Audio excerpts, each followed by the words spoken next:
सब कुछ है मसीह की। मैं प्रभु यीशु मसीह के नाम में कॉफ़ी विद क्राइस्ट के 112 एपिसोड में एक बार फिर से आप सभी का स्वागत करता हूं।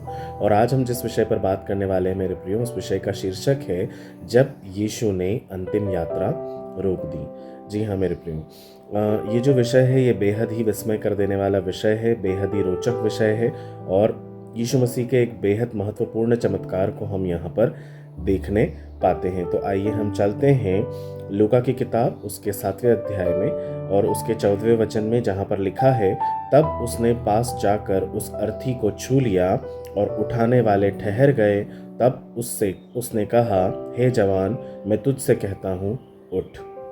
जी हाँ, कभी कभी बाइबल हमें ऐसे क्षणों में ले जाती है जो देखने में हमें बहुत छोटे से लगते हैं, लेकिन मेरे प्रियो उसमें स्वर्ग की बहुत गहरी सच्चाइयाँ छुपी हुई होती हैं। एक ऐसे ही क्षण में ये उस दिन हुआ जब यीशु नाइन नामक एक नगर में जा रहे थे या उसके पास पहुंचे थे और वहाँ पहले से ही भीड़ जमा थी। ये भीड़ किसी उत्सव की वजह से जमा नहीं थी मेरे प्रियो, परंतु ये एक दुख से भरी हुई भीड़ थी जो किसी की अंतिम यात्रा में शामिल होने के लिए इकट्ठी हुई थी। वहाँ पर से एक अंतिम यात्रा निकलनी थी। क्या हुआ था? एक विधवा का एक जवान बेटा इस दुनिया से रुखसत हो चुका था और उसके शरीर को, उसके पार्थिव शरीर को अर्थी पर रख कर जो है कब्र की ओर ले जाया जा रहा था। हम सोच सकते हैं मेरे प्रियो कि एक माँ जिसका इकलौता वो एक ही बेटा, उसके जीवन का सहारा है ना। यहाँ पर लूका हमें बहुत महत्वपूर्ण बात बता रहे हैं कि वो युवक अपनी माँ का सहारा था, वो सब कुछ था अपनी माँ का।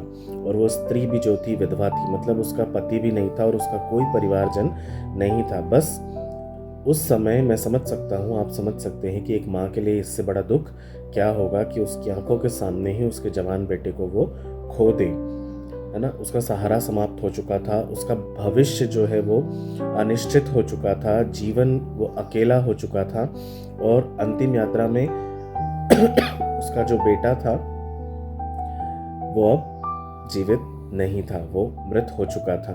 और ये केवल उसके बेटे की अंतिम यात्रा नहीं थी मेरे प्रियो, अगर हम ओवरऑल देखें तो उसके माँ की आशाओं की अंतिम यात्रा भी थी।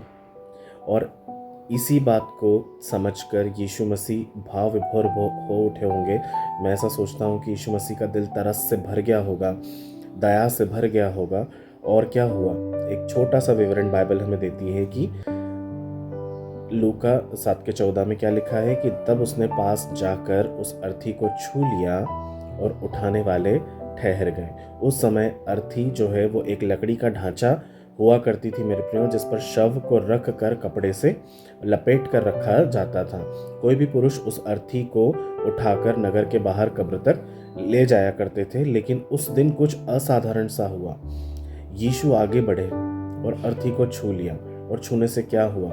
अर्थी उठाने वाले तुरंत रुक गए, भीड़ रुक गई, पूरी अंतिम यात्रा जो है वहां पे थम गई। और फिर क्या हुआ? उन्होंने अर्थी को छूकर बच्चे से क्या कहा कि हे जवान, मैं तुझसे कहता हूँ, उठ। और वो जवान तत्काल उठ गया। मेरे प्रियो, जहाँ यीशु हाथ रखते हैं वहाँ मृत्यु की यात्रा भी रुक जाती है। प्रेज द लॉर्ड, है ना। गिनती की किताब उसका 19वां अध्याय उसका 11वां वचन हमें ये बताता है कि जो कोई किसी मनुष्य के शव को छुए वह 7 दिन तक अशुद्ध रहेगा।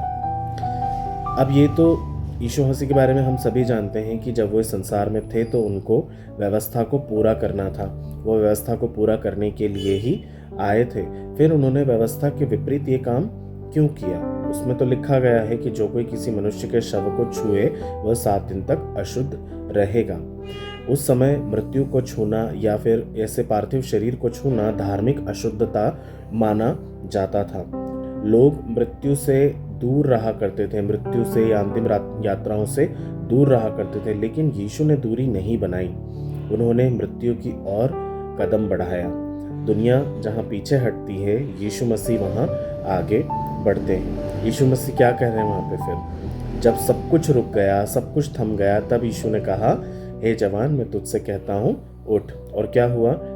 उसके 15वें वचन में हम पाते हैं कि तब मरा हुआ बैठ गया और बोलने लगा, और यीशु ने उसे उसकी माँ को सौंप दिया।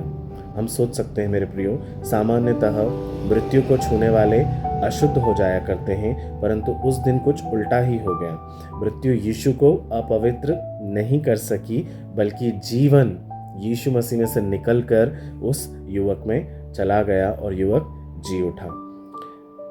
याद रखने वाली बात यह है मेरे प्रियो कि यीशु मृत्यु को नहीं छूते हैं, वो मृत्यु को पराजित कर देते हैं। इस चमत्कार का कारण हम क्या क्या समझ सकते हैं?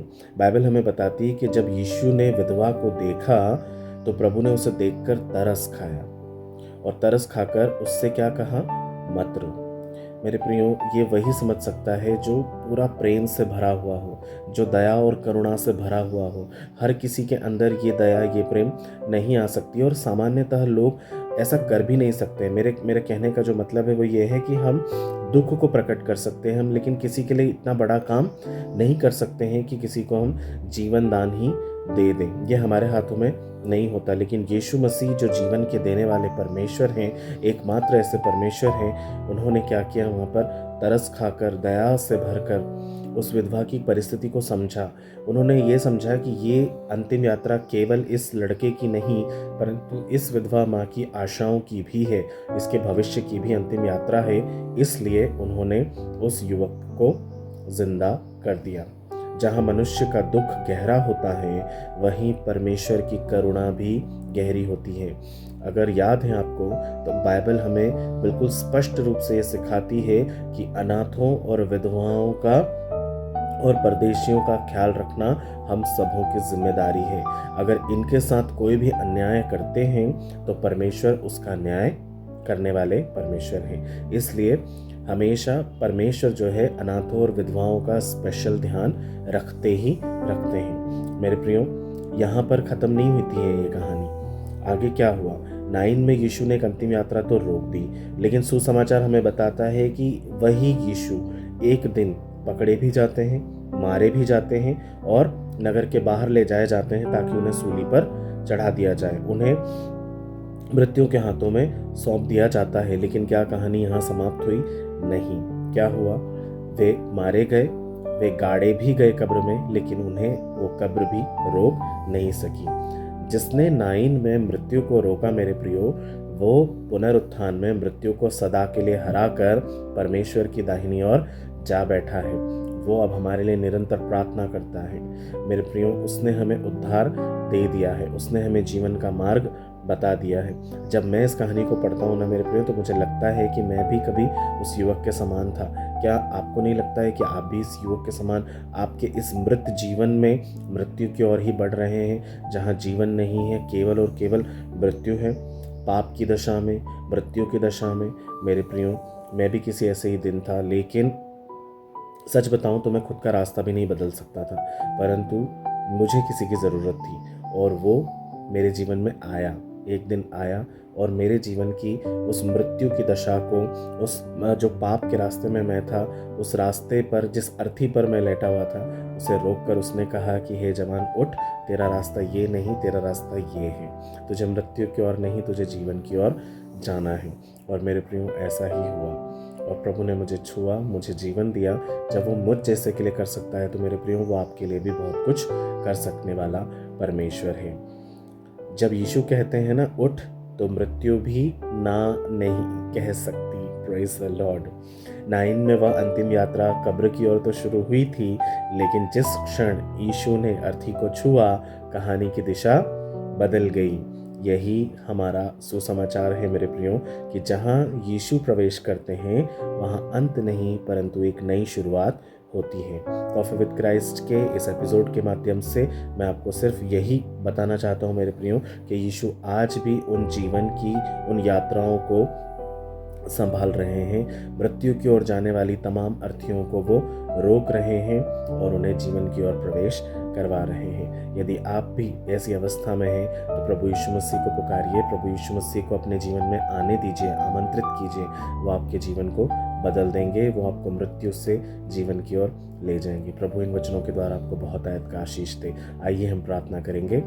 प्यारे पिता, मैं धन्यवाद के साथ एक और बार फिर आपके अति पवित्र चरणों में कॉफी विद क्राइस्ट के इस वीडियो के माध्यम से आपके पवित्र चरणों में आता हूँ। प्रभु जी, आपको धन्यवाद देता हूँ आज के सुंदर दिन और समय के लिए कि आपने हमें अब तक जीवितों की ज़मीन पर जिंदा रखा। खुदावंद, मैं आज प्रार्थना करता हूँ तमाम जवानों के लिए प्रभु जी, जो पिता अपने जीवन को मृत्यु की ओर ले जा रहे हैं, पाप की ओर ले जा रहे हैं। प्रभु, आप उनके जीवन को बदलें, आप उनके जीवन की उस पिता परमेश्वर अवस्था में वो दखल दें परमेश्वर पिता, जहाँ पर वो नशे की लतों में हैं, जहाँ पर वो बुराइयों में पड़े हैं, जहाँ पर वो पाप में पड़े हैं, जहाँ वो अंधकार में हैं, जहाँ वो समझ नहीं पा रहे हैं, कन्फ्यूजन्स में हैं, गलत रिश्तों में हैं परमेश्वर पिता, गलत बातों में लिप्त हैं खुदावंद, पढ़ाई लिखाई से दूर हैं पिता, अपने परिवार से प्रेम नहीं कर पा रहे हैं प्रभु जी, जिम्मेदारियां नहीं उठा रहे हैं परमेश्वर पिता। उन जवान लड़कों को प्रभु जी, जो चर्चेस से दूर रहते हैं, जो बाइबल से दूर रहते हैं, जिनके जीवन में प्रार्थना नहीं है प्रभु, जिनके जीवन में समर्पण नहीं है परमेश्वर पिता, ऐसे जवानों को पिता, ऐसे मसीही जवानों को प्रभु आप पकड़े राजा, आप उनकी पिता मृत्यु की उस अवस्था को जीवन में बदल दें परमेश्वर पिता। वो मृत्यु जो पिता परमेश्वर अर्थी के रूप में उन्हें कब्र की ओर ले जा रही है परमेश्वर पिता, आप उसको रोक कर कहें, हे जवान उठ और मेरे साथ जीवन की ओर चल। परमेश्वर, आज आप दखल दें, आज आप उनके जीवन को बदल दें प्यारे पिता, क्योंकि आप जीवन देने वाले परमेश्वर हैं। आप किसी का सर्वनाश नहीं चाहते प्रभु। ओ पिता, आपका वचन कहता है कि जब कभी एक भी आत्मा बचाई जाती है तो पूरा का पूरा स्वर्ग आनंद मनाता है। खुदावंद, आप उन जवानों की आत्माओं को आप बचाएं, आप उनसे बातचीत करें प्रभु, आप उन्हें ढाढ़स दें, हिम्मत दें, आशा दें, क्योंकि आपका वचन यिर्मयाह 29:11 में कहता है कि मैंने जो तुम्हारे विषय में कल्पनाएं की हैं उन्हें मैं जानता हूं, वे बुराई की नहीं है, भलाई ही की हैं, जिससे अंत में तुम्हारी आशा पूरी हो।